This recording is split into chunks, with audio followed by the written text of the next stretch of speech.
Nếu thường xuyên dùng điện thoại, bạn hãy nhớ những nguyên tắc sau để bảo vệ sức khỏe tốt hơn. Trong thời đại công nghệ phát triển như hiện nay, điện thoại đã và đang trở thành vật bất ly thân của nhiều người. Tuy nhiên, việc quá lạm dụng và dùng chúng sai cách có thể gây hại cho sức khỏe. Do đó, hãy thực hiện những nguyên tắc sau để dùng điện thoại đúng cách bạn nhé. Không nên để điện thoại ở túi quần, áo. Nhiều người thường có thói quen tiện tay để luôn điện thoại trong túi quần, áo. Tuy nhiên, thói quen này thực chất lại không hề có lợi cho sức khỏe chút nào. Nghiên cứu cũng chỉ ra mối liên hệ mật thiết giữa bức xạ điện thoại và khả năng sinh sản bị suy giảm ở nam giới. Thay vì để điện thoại theo thói quen này, bạn hãy cất chúng vào túi xách. Khi không cần dùng hoặc lúc ngủ, bạn cũng nên để điện thoại ra xa người hoặc đặt chế độ máy bay. Không áp sát điện thoại vào má. Màn hình điện thoại là nơi tiếp xúc trực tiếp với tay và thường chứa nhiều bụi bẩn, vi khuẩn. Thói quen áp điện thoại vào má khi nghe khiến vi khuẩn xâm nhập vào da. Đây cũng là nguyên nhân gây ra tình trạng mụn trứng cá khó chịu. Để tránh làm hại làn da, bạn nên tránh để điện thoại áp vào da mặt. Ngoài ra, thường xuyên vệ sinh màn hình cũng giúp hạn chế tình trạng này hơn. Điều chỉnh ánh sáng phù hợp.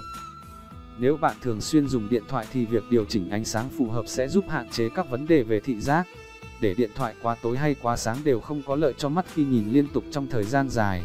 Do đó, hãy điều chỉnh ánh sáng phù hợp với mắt mỗi khi dùng chúng. Ngoài ra, bạn cũng có thể chọn chế độ ánh sáng bảo vệ mắt khi dùng vào ban đêm đã có ở nhiều thiết bị điện thoại. Không sử dụng điện thoại ngay trước khi ngủ. Việc sử dụng các thiết bị điện tử ngay trước khi ngủ sẽ làm ảnh hưởng đến chất lượng giấc ngủ do ánh sáng xanh từ màn hình điện thoại gây ức chế melatonin. Nghiên cứu cho thấy, mức độ melatonin giảm sẽ gây mất ngủ và tăng nguy cơ mắc ung thư. Lúc này, hãy cất điện thoại ra xa hoặc bật chế độ máy bay để đảm bảo hiệu quả cho giấc ngủ.